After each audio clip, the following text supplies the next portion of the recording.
Khulna tune, ইসলামী সংস্কৃতির স্বচ্ছ ব্যবহার।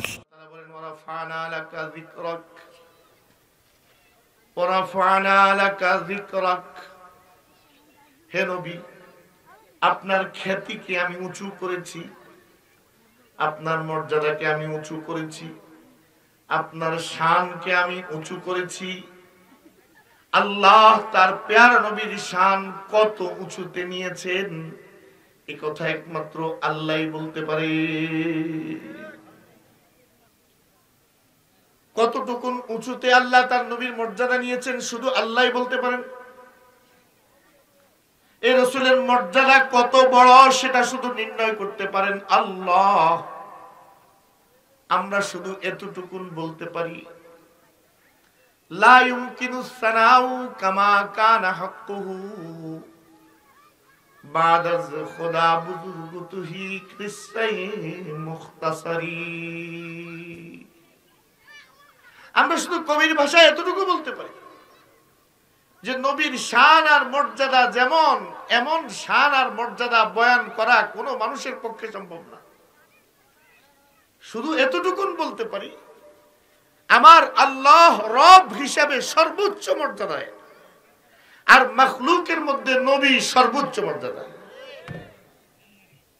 বলেন আল্লাহ তাআলা রব হিসাবে সর্বোচ্চ মর্যাদা, আর মাখলুকের মধ্যে আমার নবী সর্বোচ্চ মর্যাদা। তো নবীর শান আল্লাহ কতটুকু উঁচু করেছেন এটা দুইটা ছোট্ট ছোট্ট উদাহরণ দিব আপনাদের সামনে। তো ভাই,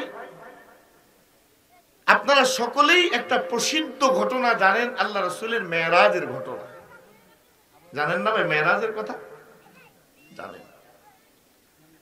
রাসূল করিম সাল্লাল্লাহু আলাইহি ওয়াসাল্লাম মেরাজে গেছে। মোট সফরের মধ্যে গাড়ি পরিবর্তন হয়েছে দুইবার। সফরের গাড়ি কয়বার পরিবর্তন হয়েছে? একবার মক্কা শরীফ থেকে কুদস বাইতুল মুকাদ্দাস পর্যন্ত। এই সফরটা হয়েছে যে গাড়িতে করে, ওই গাড়ির নাম বোরাক। বলেন না, গাড়ির নাম কি? গাড়িটা কি দুনিয়ার কারো দেওয়া না আল্লাহর পক্ষ থেকে পাঠানো? যিনি নবীকে সাথে করে নিয়ে যাচ্ছেন তিনি দুনিয়ার কেউ না আল্লাহর পক্ষ থেকে পাঠানো? সফরের ইন্তজাম আল্লাহ দুনিয়ার কাউকে দিয়া করাইছেন না জিবরাইল দিয়া?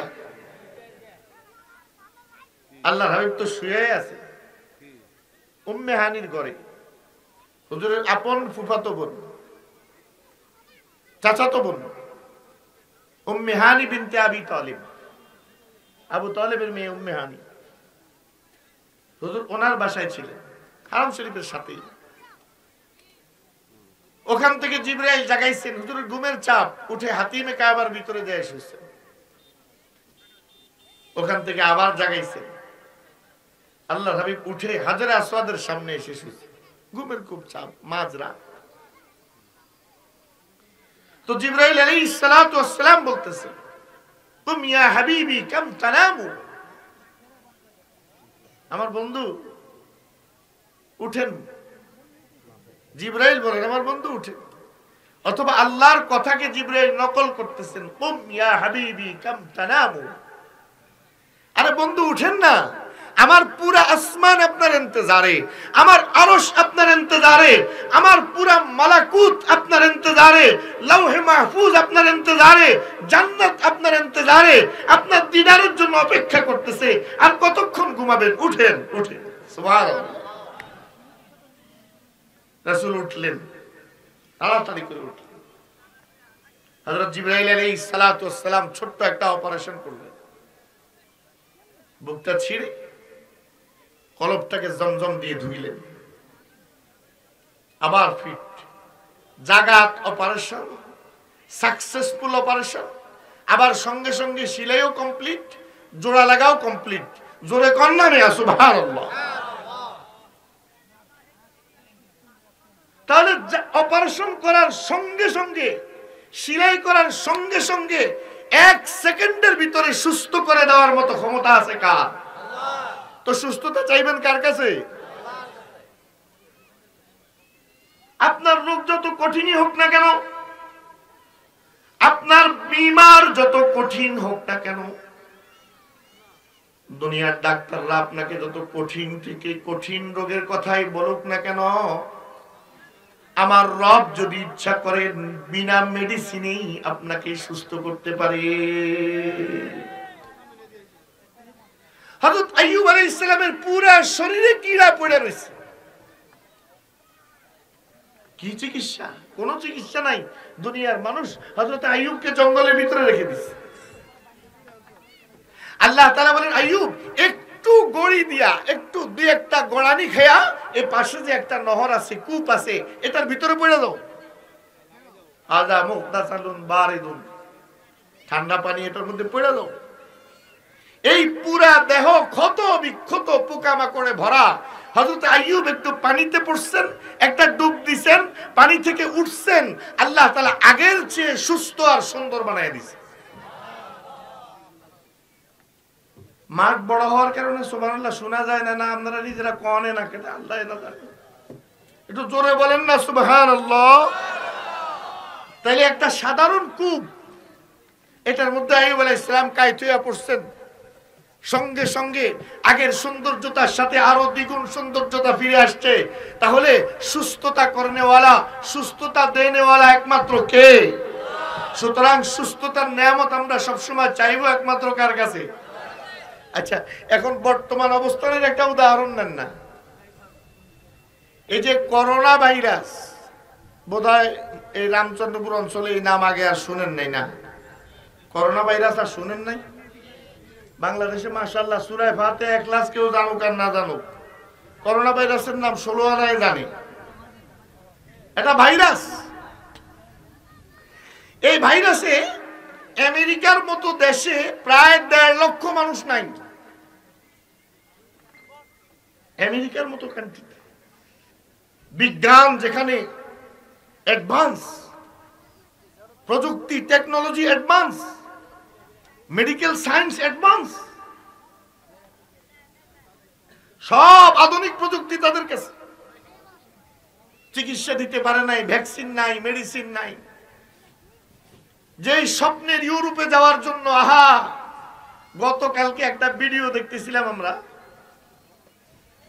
ইউরোপের দিকে যাওয়ার জন্য ক্রোয়েশিয়াতে অপেক্ষা করতেছে, কিছু লোক বসনিয়াতে অপেক্ষা করতেছে, ওখান থেকে ইউরোপের দিকে ঢুকবে।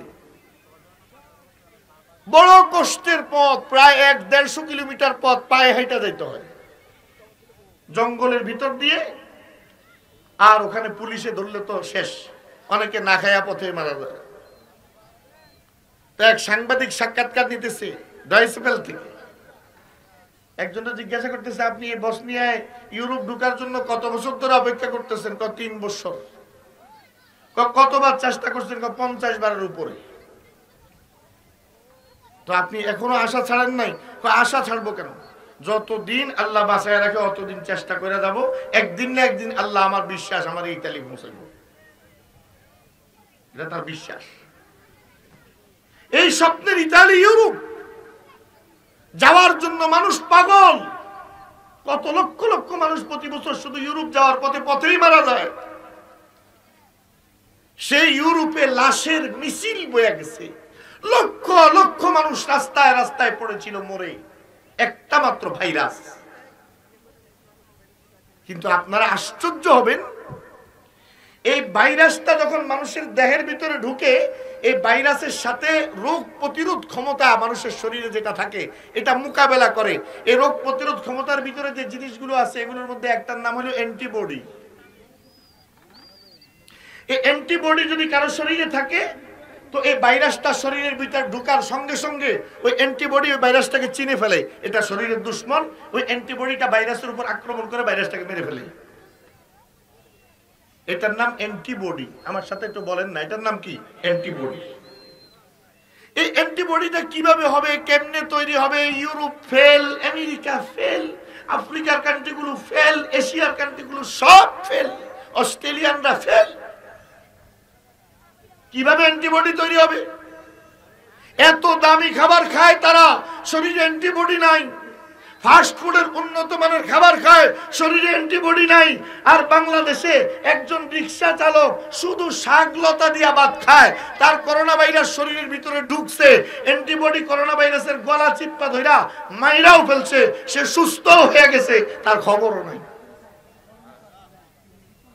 তো বলেন, তার এই শরীরের ভিতরে অ্যান্টিবডি তৈরি করে দিলেন কে? আরে মিয়া, খোলা মাঠ, একটু আওয়াজ দিয়া বলেন না কে? তাহলে সুস্থ করেনওয়ালা একমাত্র কে? রাসূল করিম সাল্লাল্লাহু আলাইহি ওয়াসাল্লামের অপারেশন হলো, জিবরাইল কলব বের করলেন, ধুইলেন, ভিতরে ফিট করলেন, আবার বুক থেকে শিলাইলেন, লাগাইলেন, সঙ্গে সঙ্গে জোড়া হয়ে গেল। 1 সেকেন্ডের ভিতরে আবার আগের মতো। সুবহানাল্লাহ। তাহলে সফরের ব্যবস্থা করতেছেন কে? গাড়িটা পাঠাইছেন কে? আর পথ চিনায়া চিনায়া মাওলার দরবার পর্যন্ত নিয়ে যাওয়ার জন্য লোক পাঠাইছেন কে? সব মেজবানের পক্ষ থেকে ব্যবস্থাপনা। আমাদের দেশে সবচেয়ে ভিআইপি মেহমান যে, তার জন্য গাড়ি পাঠাইবে। কথা বলেন না ভাই? কত মেহমানই তো আসলে অনেকে আছে খরচ দিয়ে দেয়, অনেকে আছে আপনি নিজেই আসে। আর যদি বেশি দামি মেহমান হয়, বস আপনি ওখানে থাকেন, আমি গাড়ি পাঠিয়ে দিচ্ছি আপনাকে, বলে না এমন?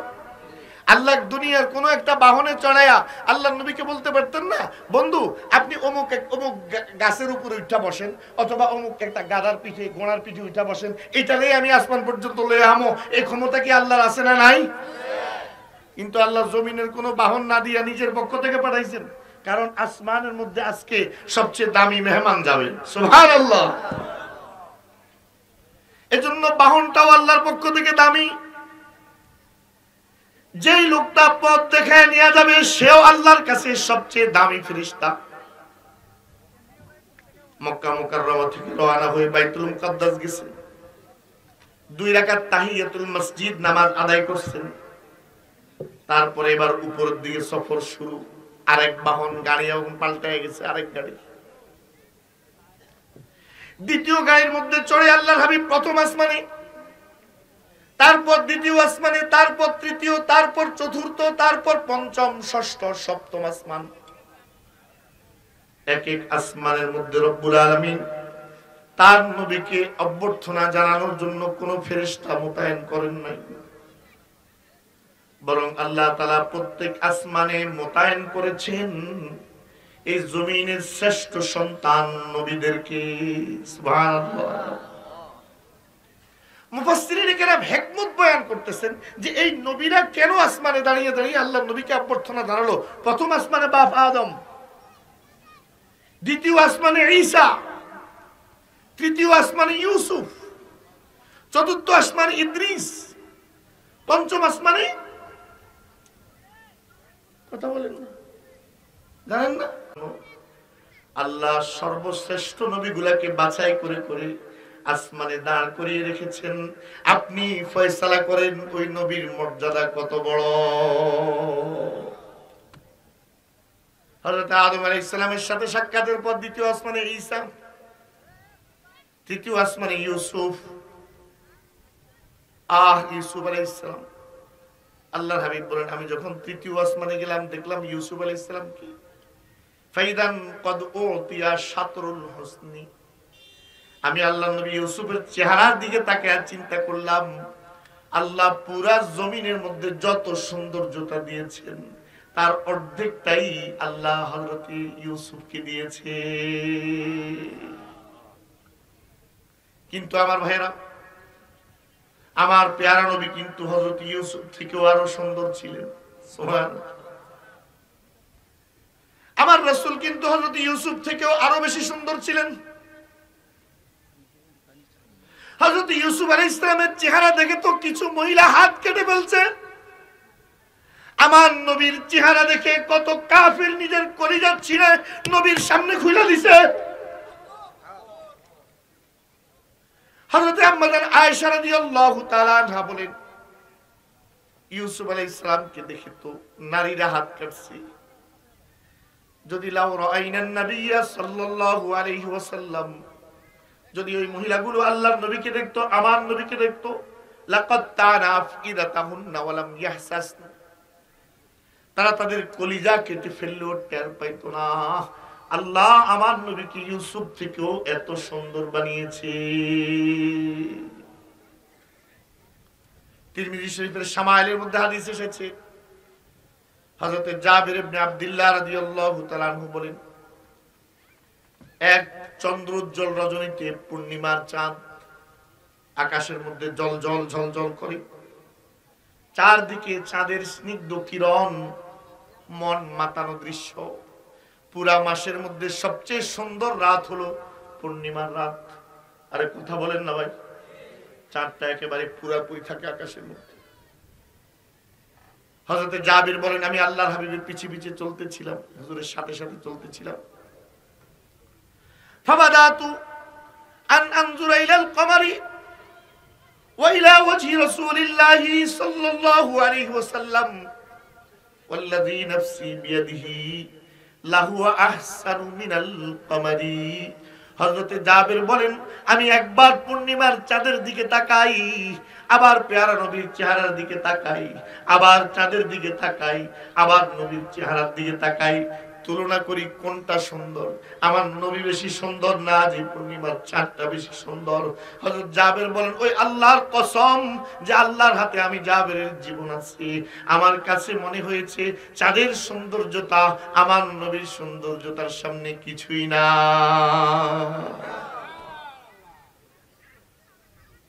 ও ভাইরা আমার, আল্লাহর নবী যে নবী হবেন এটা তো মক্কাবাসীরা জানতোই না।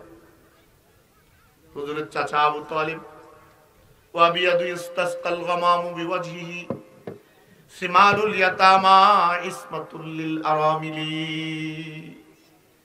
সহিহ বুখারীর মধ্যে রওয়ায়াত এসেছে, মক্কা মুকাররমায় 6 মাস ধরে কোনো বৃষ্টি নাই, একদম খাঁখা মরুভূমি, একদম সব উত্তপ্ত হয়ে গেছে, দুর্ভিক্ষ লেগে গেছে। তারা বহু কান্নাকাটি করছে, কোনো বৃষ্টি হয় না। আবু তালেবের মনের মধ্যে একটু খেয়াল আসছে আর কি, পেয়ারা নবীর এই মুনাওয়ার চেহারা দেখে, পেয়ারা নবীর এই মাসুম নিষ্পাপ এই চাঁদের চেয়ে সুন্দর চেহারা দেখে আবু তালেবের মনের মধ্যে একটু খেয়াল আসছে। কোলে করে বাচ্চাটাকে কাবা শরীফের সামনে নিয়ে বলি, ও কাবার মালিক, আমাদের চেহারাগুলো তো গুনাহওয়ালা চেহারা, আমাদের হাতগুলো তো গুনাহওয়ালা হাত, এই চাঁদের মতো সুন্দর এই বাচ্চাটার কোনো গুনাহ তো নাই, নিষ্পাপ, এবং আরবের সবচেয়ে সুন্দর এই বাচ্চাটাকে তোমার সামনে তুলে ধরলাম, এই বাচ্চাটার ওসিলায় তুমি আমাদেরকে বৃষ্টি দাও। সঙ্গে সঙ্গে বৃষ্টি শুরু হয়ে গেছে। সহিহ বুখারীতে রওয়ায়াত এসেছে, আমার রাসূল এত সুন্দর ছিলেন। তো যাই হোক আমার ভাইয়েরা, তৃতীয় আসমান গেল, চতুর্থ আসমান গেল, পঞ্চম গেল, ষষ্ঠ গেল, সপ্ত আসমানে গেছেন আল্লাহর হাবিব। খুব খেয়াল করেন, যা দেখতেছেন হাজার হাজার লক্ষ লক্ষ শিশু বাচ্চা, আর এদেরকে নিয়ে খেলাধুলা করতেছে, শিক্ষা দীক্ষা দিতেছেন আল্লাহর খলিল ইব্রাহিম আলা নবিয়িনা ওয়া আলাইহিস সালাতু ওয়াস সালাম। প্রথম আসমানে মানব জাতির পিতা আদম, আর শেষ আসমানে মিল্লাত ইব্রাহিমের পিতা ইব্রাহিম। সুবহানাল্লাহ। আচ্ছা, আপনারা যদি ক্যামেরার দিকে তাকান তো ক্যামেরার পিছের দিক দিয়ে কি আপনাকে ছবি উঠবো নি ভাই? উঠবো নি কোন সাইড? তো এটা পিছিয়ে দিয়ে চাই কি লাভ হইব?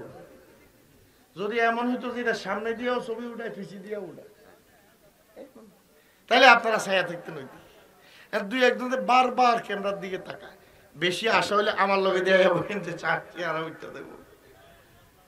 সরকারে দো আলমের আলোচনা যখন হয়, আমার পেয়ারা নবীর আলোচনা যখন হবে, তখন আমার কলবের ভিতরে আর কারো চিন্তা, কারো মহব্বত, কোন দিকে তাকানোর কল্পনাও আসতে পারবে না। আরে বলেন না, ঠিক না বেটি? আলোচনা হচ্ছে আমার পেয়ারা রাসূলের।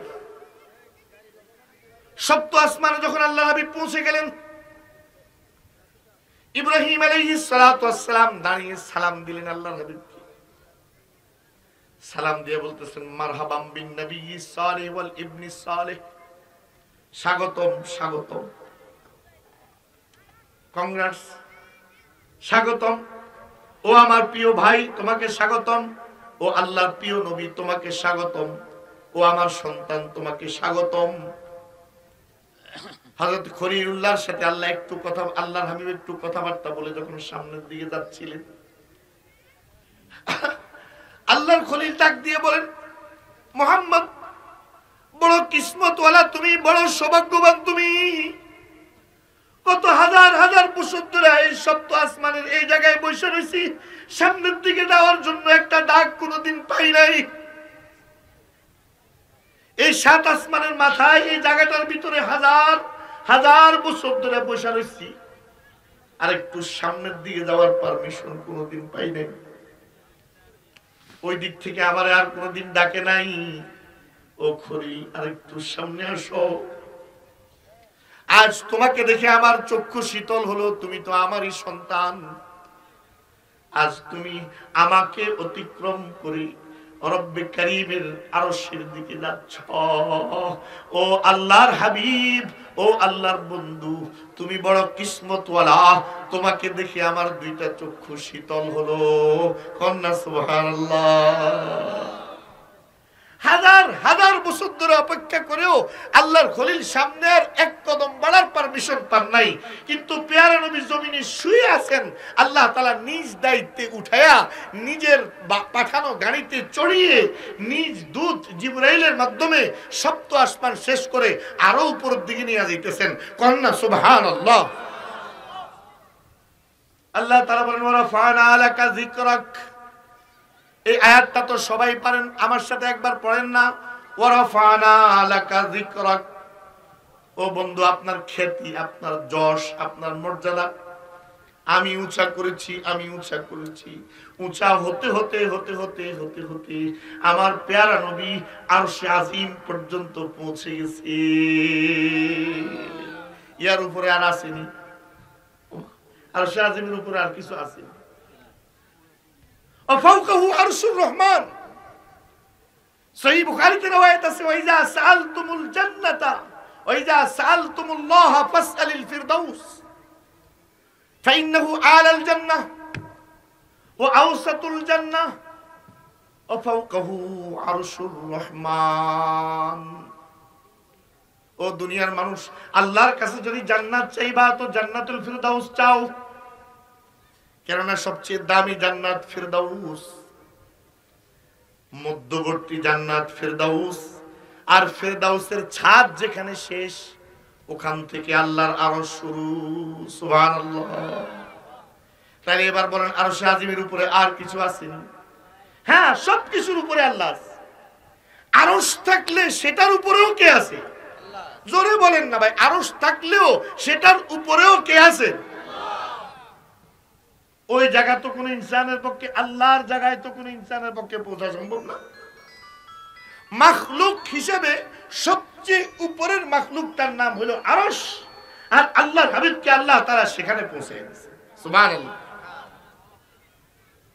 এবার মেহমান আসলে কি হয়? খুব মেহমানদারি হয়। তারপর মেজবানে একটু ঘুরে ঘুরে ঘুরে ঘুরে বাড়ি ঘর একটু দেখায়। এদিকে বোধহয় এরকম সিস্টেম নাই। আর যদি বিয়ে শাদীর মেহমান হয় তাহলে তো কথাই নাই, আরেকজনের জায়গারও দেখায় নিজের জায়গা কইয়া। ঠিক না ঠিক? আমগো সম্পর্কে এক জ্যাঠা, ওনার মেয়ের বিয়ের ব্যাপারে আলোচনা হইতেছে, তো বেচারা জায়গা টাকা কিচ্ছু আসছিল না ক্ষেত্রে, কয় এগুলো সব আমার জায়গা। তো তারা খুশি টুশি হয়েছে, বিয়ে শাদী টাদি হয়ে গেছে। পরে তারা একদিন জিগায়, জামাই একদিন জিগায় আর কি, আব্বা আপনি যে বললেন এগুলো সব আপনার জায়গায়, অন্তত কোনোটাই না। করে বাবা, আমি যে দেখাইছি তুই তো দেখানোর দিকটা খেয়াল করস না। আমি দেখাইছি এইগুলা সব আমাকে জায়গা। আঙ্গুল 3টা কোন দিকে?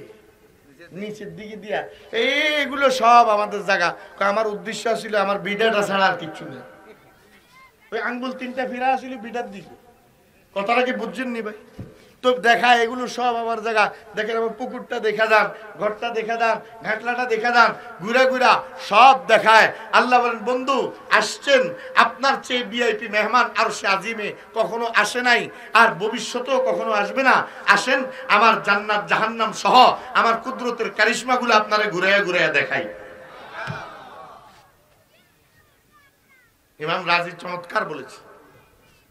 ইমাম রাজি বলেন আব্বা বসবাস করছে আদম জান্নাতে, কি বলেন ঠিক না? কিন্তু ঘটনা নতুন না পুরান? আদম আলাইহিস সালাম জান্নাতে যে আসিলেন এটা কি নতুন ঘটনা নেই, কোনো 5-7 বছর আগে না, বহুত পুরান। তাই হযরত রাসূল করিম সাল্লাল্লাহু আলাইহি ওয়াসাল্লাম বহুত পুরানা খবর কয় আব্বা জান্নাতে ছিল। وقلنا يا آدم اسكن أنت وزوجك الجنة وكلا منها رغدا حيث شئتما ولا تقربا هذه الشجرة فتكونا من الظالمين। কোরআন শরীফের আয়াত তেলাওয়াত করে করে আল্লাহর হাবিব শোনায় আল্লাহ আদম আর হাওয়াকে জান্নাতে বসবাস করতে দিয়েছেন। সাহাবারা জিজ্ঞাসা করলেন জান্নাতটা কেমন? আল্লাহর হাবিব জিবরাইলের মাধ্যমে যা জানছেন তা বইলা বইলা শোনায়। কিন্তু আল্লাহর হাবিব সাল্লাল্লাহু আলাইহি ওয়াসাল্লাম নিজেই তো জান্নাত দেখেন নাই। জান্নাতের ঠিকঠাক বর্ণনা চোখে দেখে দিবেন কিভাবে? চাক্ষুষ বর্ণনা কিভাবে দিবেন? আল্লাহ তাআলা বলেন বন্ধু আপনার মাকাম তো ইব্রাহিমের উপরে, আপনার মাকাম তো মূসার উপরে, আপনার মাকাম তো ঈসার উপরে। আমি ঈসাকে এক ফজিলত দিয়েছি, বিনা বাপে আমি নিজ কুদরতে তাকে দুনিয়াতে পাঠাইছি। মূসাকে একটা ফজিলত দিছি, জমিনে রাইখায় তার সাথে আমি সরাসরি কথা বলছি। আর আমার খলিলকে এক ফজিলত দিছি, আরশের কাছাকাছি সবচেয়ে কাছের মেহমান ইব্রাহিমকে বানাইছি। আর আপনার মর্যাদা যেহেতু সবার উপরে আমি উঠাইছি, এজন্য সব নবী জান্নাত, আদমের পর প্রত্যেক নবী জান্নাত না দেখে জান্নাতের কথা উম্মতকে বলেছেন। আমি আপনাকে এমন মর্যাদা দিলাম, জান্নাত চোখে দেখায়া দিলাম, যাতে আপনি দেখে দেখে আপনার উম্মতের কাছে জান্নাতের কথা বলতে পারি। অথবা বাপের লগে যে আল্লাহ তাআলার একটা চুক্তি হইছে, ও আদম فإما يأتينكم مني هدى فمن تبع هدايا فلا خوف عليهم ولا هم يحزنون। আদম যখন জান্নাত থেকে বের হয়ে যাচ্ছিলেন পাগলের মতো কাঁদতেছিলেন, সব নিয়ামত হারায়, শরীরের পোশাকটাও হারাইছে। ফাতাফিকা ইয়াসিফানি আলাইহিমা মিন ওয়ারাকিল জান্নাহ, ওই নিষিদ্ধ গাছের ফল খাওয়ার সঙ্গে সঙ্গে আব্বা আর আম্মার শরীরের জান্নাতি পোশাকগুলো উড়ে চলে গেছে। আব্বা আর আম্মা দুইজনে উলঙ্গ হয়ে গেছে জান্নাতের মধ্যে লজ্জায়। ফাতাফিকা ইয়াসিফানি আলাইহিমা মিন ওয়ারাকিল জান্নাহ, জান্নাতের গাছের পাতাগুলো টেনে টেনে তারা লজ্জাস্থান ঢাকতেছিল। ভাইরা আমার, শয়তান আমাদের এমন দুশমন, এই শয়তান আমাদেরকে আমাদের আব্বা আম্মাকে শুধু তাদের বাড়ি থেকে বের করে নাই, বরং আব্বা আদম আর আম্মা হাওয়াকে চরম অপমান করে শরীরের কাপড় খুলে ঘর থেকে বের করছে।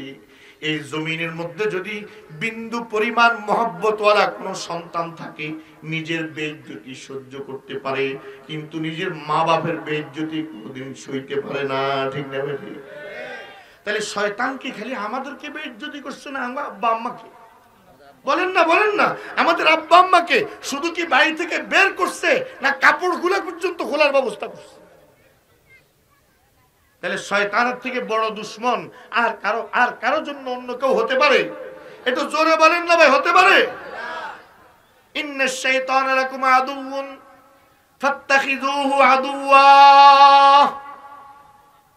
আল্লাহ তাআলা বলেন, ও ঈমানদাররা মনে রাখো, শয়তান তোমাদের সবচেয়ে বড় দুশমন। ফাত্তাখিযুহু আদুওয়া, সুতরাং এই শয়তানকে তোমরা দুশমন হিসেবে গ্রহণ করবা।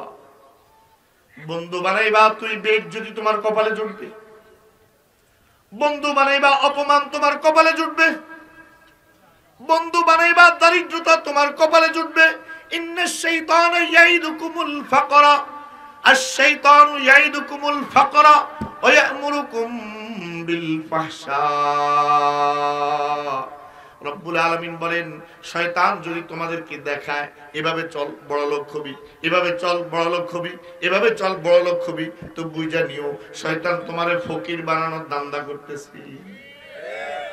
খেয়াল করে শুনতেছেন নি কথা? একটা আসিল না আমাদের বাংলাদেশে ডেস্টিনি, আমার কথা কয় না ডেস্টিনি, আরে রাতারাতি কোটিপতি হয়ে যাবো, টাকার পর টাকা জমা দেয়, টাকার পর টাকা জমা দেয়, হালাল না হারাম, বৈধ না অবৈধ কোনো পার্থক্য করে নাই, খালি গাছ কিনে লায়, টি প্ল্যান্টেশন গাছ কিনে, ওই বান্দরবানে বেলে গাছ আছে তার লাগা, ওই যে খাগড়াছড়িতে বেলে তার গাছ আছে, এভাবে পয়সা দিতে দিতে দিতে দিতে কয়েকদিন পরে ডেস্টিনিও নাই, গাছও নাই, গাছের বাপ দাদাও নাই, এর আমগো কাছে আয়া বইয়া বইয়া কাঁদে, কিরে ভাই এরম কা? কুমিল্লা ভিক্টোরিয়া কলেজে আমি আগে 2 দিন তাফসীর করতাম, নিউ হোস্টেল মসজিদে, ইংরেজি মাসের 2 শুক্রবারে, আর কুমিল্লা মেডিকেল কলেজের 2 শুক্রবারে। এখন তো সময় পাই না, যেতেও পারি না। তো মেডিকেল কলেজের এক স্টুডেন্ট আমারে জিগায়, হুজুর ডেস্টিনি হালাল না হারাম, জায়েজ না না জায়েজ? আমি কইলাম যে MLM বলতে যা আছে, মাল্টি লেভেল মার্কেটিং বলতে আমাদের দেশে যা আছে সবটি অবৈধ। একটা একটা একটা একটা করে যখন কারণ বললাম, আমি তার চেহারার দিকে তাকায় দেখছি, আমি কথা যত বলিতে তত বিরক্ত হয়। তার ভিতরে তো যায় না আরো মানে হুজুররা কি জানে এর। মাস 6 পরে আবার তাফসীরে গেছি, যে মুখটারে ফেসার মতো করে বইয়ে রয়েছে, কিউ ভাই হুজুর ডেস্টিনি তো গেছে, ডেস্টিনি তো নাই, আমগো তো সব শেষ। আমি কি ওই দিন 6 মাস আগে আমি আল্লাহর কালামের আয়াত তেলাওয়াত করে শুনাইছিলাম, শয়তান যদি তোমারে দেখায় এটা বড় লোক হওয়ার রাস্তা, আল্লাহকে আমি বান্দা আমি তোরে জানায় রাখলাম আগে ভাগে, শয়তান তোরে বড় লোক বানাইতেছে না, ফকির বানানোর ধান্দা করতেছে। কারণ দুশমন কি আমাদের বড় লোক বানাইতে চাইবো? হে তো আমরা 13টা বাজাইতে চাইবো, এই কারণে তো সে দুশমন। শয়তান বুঝায় 1000-100 টাকা লাগা, এই 1 লাখ টাকায় তুই কত 10,000 টাকা নিবি, 1 লাখ টাকায় 10,000 টাকা মাসে পাবি, আর বছরে 10-12-120, 1 লাখ টাকা পুঁজি, বছর শেষ হইয়া 2,20,000 হইব, আর 2 বছর পর 4,40,000 হইব, আর 4 বছর পর কত হইব? 8,80,000 টাকা হবে। মোটামুটি তুই যদি এই 1 লাখ টাকা ঠিক মতে সুদের কারবারে চালতে পারস, তো 12-14 বছর 15-20 বছর পর তুই কোটিপতি হয়ে যাবি। হুজুররা কয় সুদ হারাম, সুদ হারাম, আরে মাতিস না, হুজুররা কত কথাই কয়, এরপরে পুঁজিও গেছে, লাভও গেছে, ঝাড়ে দিছে, এরও কোনো খবর নাই, এন কাঁদে হুজুরের কাছে আয়া, হুজুরকে কইছিলাম না শয়তানে তোরে যে বুদ্ধি দিব এটা ফকির অনেক দ্বন্দ্ব। কথা বলেন না ভাই? ও আমার ভাইরা, হযরত আদম আলাইহিস সালামকে আল্লাহ তাআলা যখন সান্ত্বনা দিচ্ছিলেন আর বলছিলেন, ফামান তাবিআ হুদায়া ফালা খাউফুন আলাইহিম ওয়ালা হুম ইয়াহজানুন। ও আদম চলে যাও, অসুবিধা নেই, কাইন্দো না, আমি তোমার কাছে একটা গাইডলাইন পাঠাবো, একটা দিক নির্দেশনা পাঠাবো, হেদায়েত পাঠাবো, এটা রাস্তা আমি তোমারে দেখিয়ে দিব, ওই রাস্তায় যদি তুমি আর তোমার সন্তানরা চলতে পারো, আবার সোজা যে জান্নাত থেকে বের হয়ে গেছে ওই জান্নাতে আয়েশা হাজির হইতে পারবা। দিলটা খুইলা বলেন না সুবহানাল্লাহ। আবার ওই জান্নাতের মধ্যে কিন্তু হাজির হইতে পারবা, ওয়াদা। আব্বার সাথে আল্লাহ তাআলার ওয়াদা হয়েছে, হাজার হাজার বছর গেছে গা, আল্লাহ আমাদের নবীর পর আর কোন নবী পাঠাবেন না। পাঠাবেন? জোরে কোন পাঠাবেন? আমাদের নবীর পরে আর কোন নবী আসবে? বিশ্বাস করলে ঈমান থাকবে। পিছেওয়ালার একটু জোরে কইলেন না, আমার নবী শেষ নবী, এই কথা বিশ্বাস না করলে ঈমান থাকবে? নবীকে অস্বীকারী যেমন কাফের, শেষ নবীকে অস্বীকারীও তেমন কাফের। পরে আল্লাহ তাআলা জান্নাতে আমার রাসূলকে একটা জায়গা দিবেন, এটাই আমার আলোচনার মূল বিষয়। এতক্ষণকার সব কথার মূল কথা এখন আসছে, এবার দিল দিয়া খেয়াল করেন। এবার জান্নাতে নবীকে আল্লাহ তাআলা যে সিংহাসন দিবেন, যে আসনটা দিবেন, এটা কি কারো নিচে হবে না সবার উপরে হবে? আওয়াজটা পছন্দ হইল?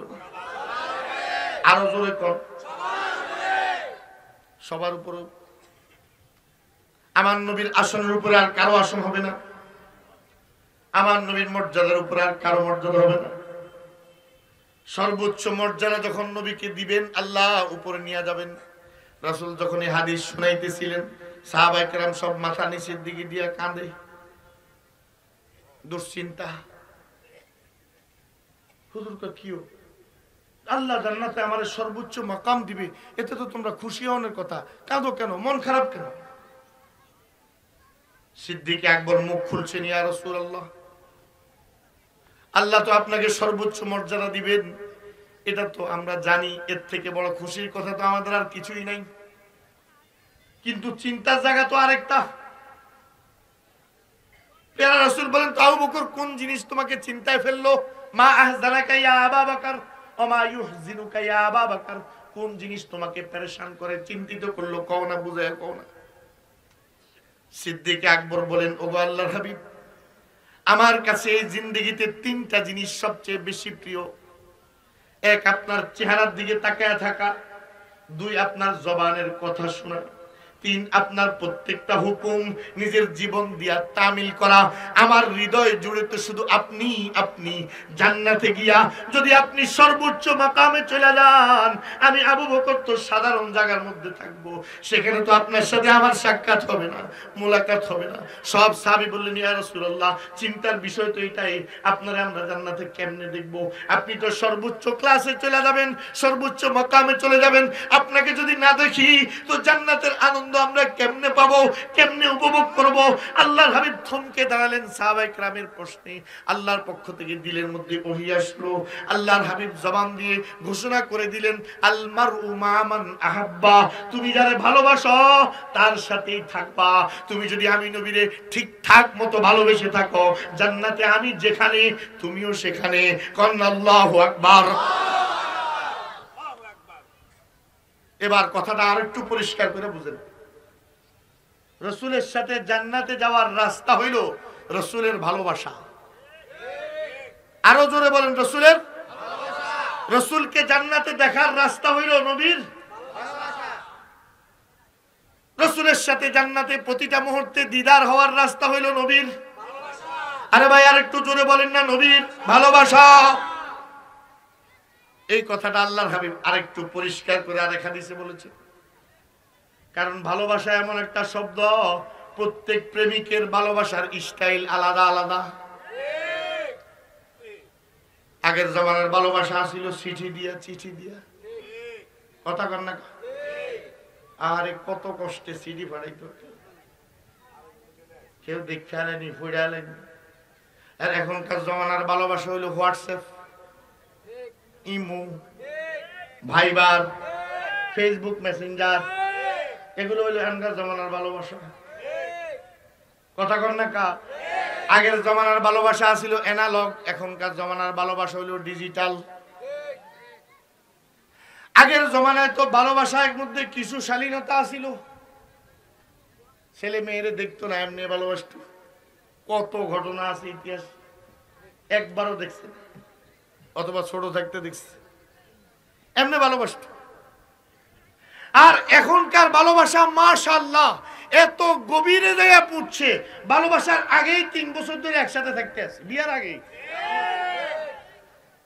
আসেনি দেশে এই কারবার, এটার নাম হলো লিভ টুগেদার। লিভ টুগেদার 2-3 বছর একসাথে থাকলে না একজন আরেকজনকে চিনলো, বুঝলো, ভবিষ্যতে একসাথে থাকা যাবে কি যাবে না ডিসাইড করতে সহজ হবে। 2-3 বছর আগে থাকো তো, এই আগে থাকার প্রক্রিয়া তো গরু, ছাগল, কুত্তার, শুয়োরের মধ্যে আসিল, তোমরা মানুষের ভিতরে আইলো কবতে।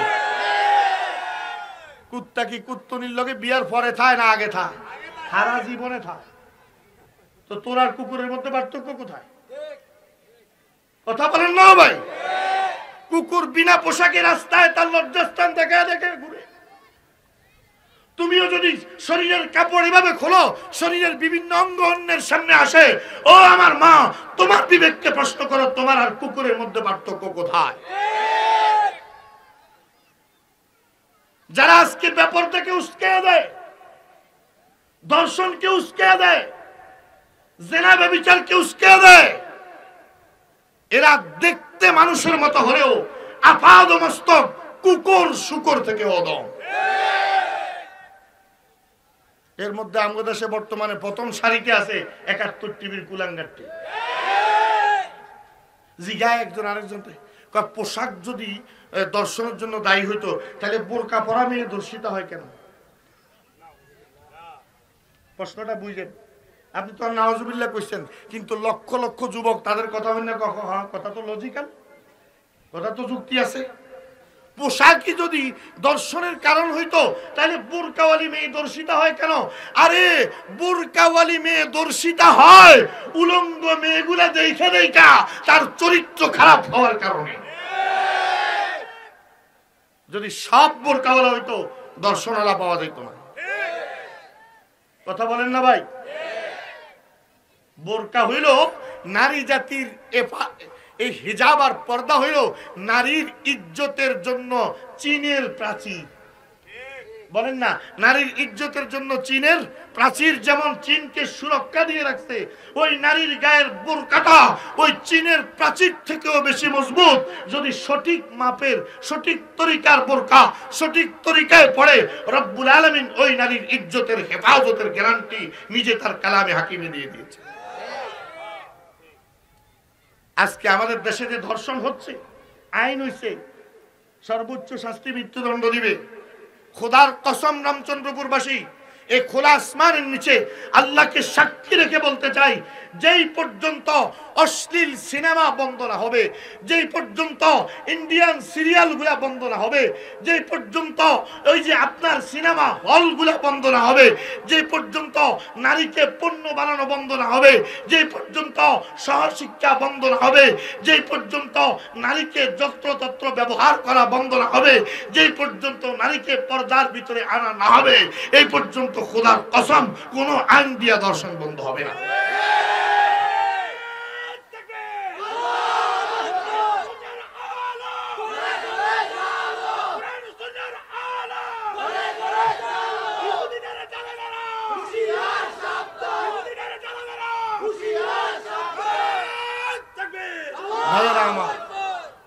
এই সময় ২-৩ মিনিট হাতে আছে, দিল দিয়ে শেষ কথাগুলো খেয়াল করে। এই যে আল্লাহর কিতাব আর রাসূলের সুন্নাহ যখন জমিনে আসছে, 23 বছর রাসূলের মেহনতের পর পুরো আরব দেশে আর দর্শন ছিল? জোরে বলেন, ছিল? চুরি ছিল, ডাকাতি ছিল, হত্যা ছিল, গুম ছিল, দুর্নীতি ছিল। কোন জিনিসে পরিবর্তনটা করলো? আল্লাহর কিতাব আর নবীর আদর্শ। জোরে বলেন, জোরে বলেন, আল্লাহর কিতাব, আরো জোরে বলেন, আল্লাহর কিতাব। এই দুইটা জিনিস আরব দেশকে দর্শনের জিরো টলারেন্স নিশ্চিত করছে। জিরো টলারেন্স মানে শূন্য না, জিরো, দর্শন নাই, হত্যা নাই, খুন নাই। যে নারীর পিছনে ঘুরতো সে নারীর হেফাজতের জন্য জীবন দেয়। সুবহানাল্লাহ। তাহলে এই একটাই ব্যবস্থা এখনো দর্শন বন্ধ করার, তা হলো প্রাইমারি লেভেল থেকে নিয়ে মাস্টার ডিগ্রি পর্যন্ত আল্লাহর কিতাবের ইলম আর নবীর আদর্শের ইলম বাধ্যতামূলক শিক্ষা দেওয়ার ব্যবস্থা করতে হবে।